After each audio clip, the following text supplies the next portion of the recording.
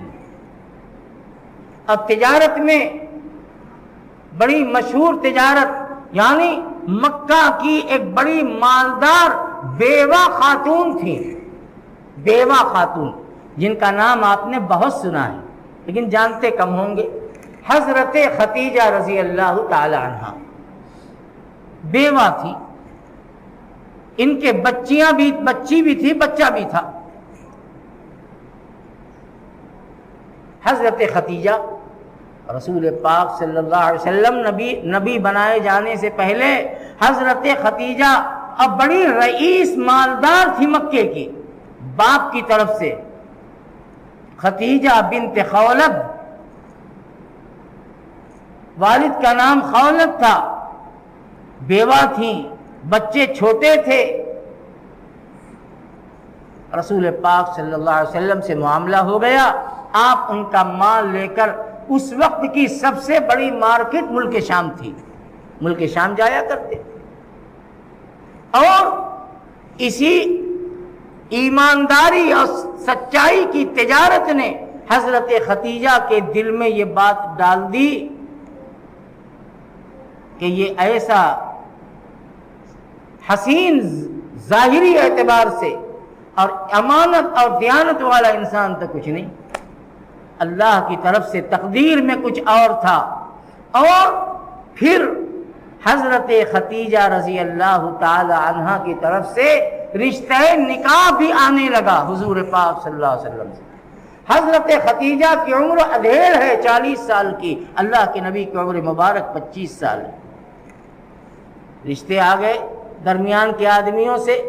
ابو طالب سرپرست تھے، ان کے سامنے بات آئی، ابو طالب نے رسول اکرم صلی اللہ علیہ وسلم کا منشا اشاروں میں معلوم کیا، معاملہ طے ہو گیا۔ حضرت ابو طالب نے فیصلہ کر دیا کہ نکاح ہوگا۔ اللہ کے پیغمبر صلی اللہ تعالی علیہ وسلم کا سب سے پہلا نکاح حضرت ختیجہ سے ہوا، اور حضرت ختیجہ اور رسول پاک صلی اللہ علیہ وسلم کا نکاح پڑھانے والے ابو طالب۔ آپ نے اس زمانے کے دستور کے مطابق اللہ کی حمد و ثنا کی اور جو پڑھا جاتا تھا، اور پھر آپ کا نکاح ہوا، اور نکاح کے بعد اب حضرت ختیجہ سب سے پہلی اس کائنات کے اندر ام المؤمنین بن گئی، اور آقا دو عالم صلی اللہ تعالی علیہ وسلم شوہر بن گئے۔ اس کے بعد اللہ کی طرف سے جو فیصلہ تھا، یعنی آپ آخری نبی بن کر دنیا میں تشریف لانے والے، اللہ تعالیٰ نے آپ کے اندر اب تبدیلی لانی شروع کر دی۔ اب آپ کا دل مکے کے بازاروں میں نہیں لگتا، لوگوں کے ساتھ ملنے جلنے میں آپ کی طبیعت اکتاتی ہے۔ اب آپ صلی اللہ تعالی علیہ وسلم تنہائی کی تلاش میں ہیں، جہاں میں رہوں اور میرا خدا رہے اور کوئی تیسرا نظر نہ آئے۔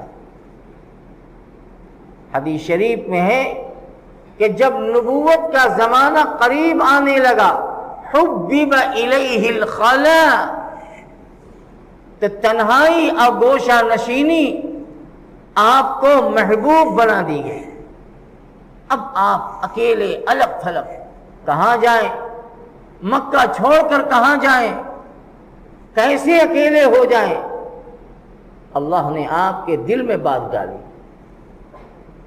اور آپ نے اسی خلوت اور تنہائی کے لیے عجیب و غریب جگہ کا انتخاب فرمایا۔ یہ بالکل ابتدائی اور آسان باتیں میں آپ کے سامنے بیان کرتا ہوں تاکہ مسلمان اسے جانیں۔ اور وہ جگہ کون سی تھی؟ غار حرا۔ غار حرا کعبۃ اللہ سے 3 کلومیٹر کے فاصلے پر، مکہ ہی کے اندر انتہائی اونچی پہاڑی ہے. اللہ کے نبی کے دل میں یہ بات آ گئی کہ وہیں چلنا چاہیے اور وہیں رہنا چاہیے. چنانچہ آپ نے تنہائی اور خلوت کے لیے غار حرا کا انتخاب کیا. اللہ تعالیٰ نے جن کو حج اور عمرے کی سعادت عطا کی ہے اور وہاں پہنچے ہیں تو وہاں کے تاریخی مقامات کی جو زیارت کرائی جاتی ہے یا کی جاتی ہے اس میں تاریخی جگہ غار حرا بھی ہے. لوگ دیکھنے جاتے ہیں، کچھ لوگ ہمت کر کے چڑھ بھی جاتے ہیں لیکن دیکھتے تو اکثر ہی ہیں. وہی غار حرا آج بھی ان کے راستوں کو اور اس غار کی بلندی کو دیکھ کر کمزور دل والا کے رونگٹے کھڑے ہو جاتے ہیں. چڑھنا تو بہت دور کی بات ہے. ذرا سوچو کہ 1450 برس پہلے رسول اکرم صلی اللہ علیہ وسلم کیسے وہاں تک جاتے ہوں گے. اب تو کچھ پتھر تراش کے سیڑھی نما بھی بنا دیا گیا ہے. اس زمانے میں تو کچھ نہیں تھا. چڑھنا جان کو جوخم میں ڈالنا تھا. اللہ کے رسول صلی اللہ علیہ وسلم اسی جگہ پر گئے اور وہیں جا کر بیٹھتے تھے کئی دن تک. تھوڑا سا کھانے پینے کا سامان لیتے تھے اور پھر وہیں چلے جاتے تھے. کئی دن تک وہیں بیٹھتے تھے. آپ کی زوجہ محترمہ ام المؤمنین حضرت خدیجہ رضی اللہ تعالی عنہا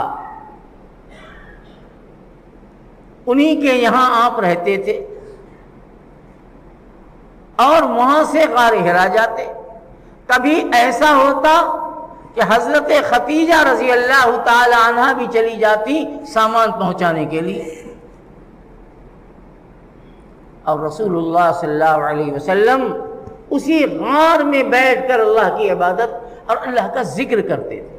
اس لیے کہ ابھی اسلامی احکامات نہیں آئے. نماز کیسے پڑھی جائے گی نہ حکم نہیں آیا، نہ نماز پڑھنے کا حکم آیا تھا. بس اللہ کا ذکر، اللہ کا دھیان اور جو آپ کے دل میں بندگی اور عبادت کا طریقہ آتا آپ اس کے مطابق اپنے اللہ سے لو لگا کر وہیں بیٹھتے. عجیب بات ہے، حضور پاک صلی اللہ علیہ وسلم نے غار حرا کا انتخاب کیا اب وہیں چلے گئے. اس کی بلندی پر ایک چھوٹا سا راستہ ہو اور اتنی جگہ کہ آدمی بس پاؤں پھیلا سکتا ہے کسی طرح سے، جانا بھی بڑا مشکل. وہاں سے جو تحقیق کرنے والے ہیں کہتے ہیں کہ اس غار کا منہ بیت اللہ کی طرف جھکا ہوا ہے اور اس غار میں جب آدمی بیٹھے گا چونکہ بلندی بہت ہے تو وہاں سے خانہ کعبہ نظر آتا ہے. اس کے ایک گوشے سے خانہ کعبہ. تو اللہ کے نبی نے اس جگہ کا انتخاب کیا اس لیے کہ وہاں سے اللہ کا گھر دکھائی پڑتا تھا اور اللہ کا گھر دیکھنا یہ خود عبادت ہے. کئی دن تک وہاں بیٹھتے تھے اور علماء نے لکھا ہے کہ 6 مہینے کی مدت تک آپ نے تنہائی اختیار کی اور وہیں جا کر اللہ کا ذکر اس کی عبادت میں مشغول رہتے تھے. پھر خدا کا وہ فیصلہ آ گیا. حضرت جبرائیل علیہ السلام وہ خوشخبری اور پیغام لے کر آ گئے جس مقصد کے لیے آپ کو دنیا میں بھیجا گیا تھا اور آپ کو وہیں پر نبوت عطا کی گئی. 40 سال کی عمر میں غار میں وہ نبوت عطا کی گئی. قرآن پاک کی سب سے پہلی آیت آپ پر اتاری گئی. میں بہت مختصر کر کے بول رہا ہوں، بڑی تفصیل ہے اس میں۔ قرآن کی سب سے پہلی آیت جو اس وقت اتاری گئی وہ 30ویں پارے کے سورہ اقرا کی آیت ہے۔ 5 آیتیں اتاری گئی۔ جبرائیل علیہ الصلوۃ والسلام نے اللہ کے پیغمبر کو وہ آیتیں سکھلا دی، سنا دی، پڑھوا دیا۔ وہ کون سی آیت تھی؟ جس میں تعلیم، اللہ کی عبادت، انسان کی پیدائش کا مقصد اور انسان کی حقیقت کو بیان کیا گیا۔ وہ چھوٹی چھوٹی آیتیں لیکن سب کچھ اس میں بیان کر دیا گیا۔ اللہ تعالیٰ نے وہ آیت نازل فرمائی، اقرأ بسم ربک الذی خلق خلق الانسان من علق اقرأ وربک الاکرم الذی علم بالقلم علم الانسان ما لم يعلم۔ یہی 5 آیتیں۔ میرے بھائیو یاد کر رکھو ان سب چیزوں کو۔ یہ 5 آیتیں جو قرآن کی ترتیب میں 30ویں پارے میں ہے لیکن اتری سب سے پہلے ہے۔ اس کو تو سب سے شروع میں ہونا چاہیے تھا، اس لیے کہ سب سے پہلے ہی آیت اتری ہے، لیکن نہیں، رسول پاک صلی اللہ علیہ وسلم نے اللہ کے حکم سے جس آیت کو جہاں رکھنے کا حکم دیا وہیں پر وہ آیت لگا دی گئی۔ حضور کا حکم تھا کہ یہ آیت کو فلاں، اس آیت کو فلاں سورت کے ساتھ لگا دو، لگ گئی۔ اللہ نے اس آیت میں کیا فرمایا؟ اقرأ بسم ربک الذی خلق۔ اے انسان، اپنے اس پروردگار کا نام لے کر پڑھو جس نے تمہیں پیدا کیا ہے۔ یعنی تعلیم کا حکم دیا گیا کہ علم حاصل کرو، لیکن علم حاصل کرنے کی ابتدا اور شروعات کیسے ہو؟ اللہ کے نام سے۔ بس یہی بنیادی فرق ہے۔ لوگ کہتے ہیں کہ ہم علماء، مدرسے والے اسکول اور انگریزی تعلیم کے خلاف ہے۔ ہرگز نہیں، ہرگز نہیں۔ بس ہم یہ کہتے ہیں کہ پہلے اپنے مذہب کی بنیاد مضبوط کر دو، اللہ کو پہچنوا دو، کلمے کو پہچنوا دو، نبی کو پہچنوا دو، دین کی بنیادی تعلیم دے دو، اور چاہے اس کے بعد آپ جو چاہو پڑھو۔ کس نے منع کیا؟ بہرحال اللہ نے اس آیت میں یہی فرمایا، پڑھو۔ اور ظاہر بات ہے کہ پڑھنا بغیر علم کے نہیں ہوگا، لیکن کہاں سے پڑھو؟ بسم ربک، اپنے رب کے نام کے ساتھ پڑھو جس نے تمہیں پیدا کیا۔ خلق الانسان من علق، انسان کو اس کی حقیقت یاد دلا دی کہ یہ انسان جو اتنا حسین، اتنا جمیل، اتنا قابل، اتنا سمجھدار، ساری دولت اور ساری نعمت اللہ کی تمام مخلوقات میں سب سے زیادہ انسان کو ملی ہے، لیکن اے انسان، تم نے کبھی اپنی حقیقت جانا؟ تمہاری حقیقت کیا ہے؟ تم تو ایک بے جان قطرہ تھے، ہم نے مرحلے در مرحلے گزار کر خون بنایا، لتھڑا بنایا، شکل بنائی، ہڈی جمائی، عظم بنایا۔ کہاں بنایا؟ کسی نے دیکھا؟ کوئی نہیں دیکھتا۔ 9 مہینے تک اللہ دیکھتا ہے، اللہ بناتا ہے۔ کس نے دیکھا کہ وہ قطرہ خون کیسے بنا، اور خون پھر جمع کیسے، اور جمنے کے بعد وہ لوتھڑا کیسے بنا، اس میں ہڈیاں کیسے آئیں، اس میں ہاتھ، پاؤں، زبان، آنکھ، کان، ناک، دل، دماغ کیسے بنے؟ کسی نے نہیں دیکھا، اللہ نے بنا دیا۔ اب بنانے کے بعد تمہیں ایک زمانے کے بعد دنیا میں لے آ دیا، تم نے بنے بنائے انسان کو دیکھا، اتنا خوبصورت، لیکن جب بن رہا تھا تو کسی نے نہیں دیکھا۔ اللہ بنا رہا تھا اپنی رحمت سے، اپنی قدرت سے، اپنی طاقت اور اپنے حکم سے،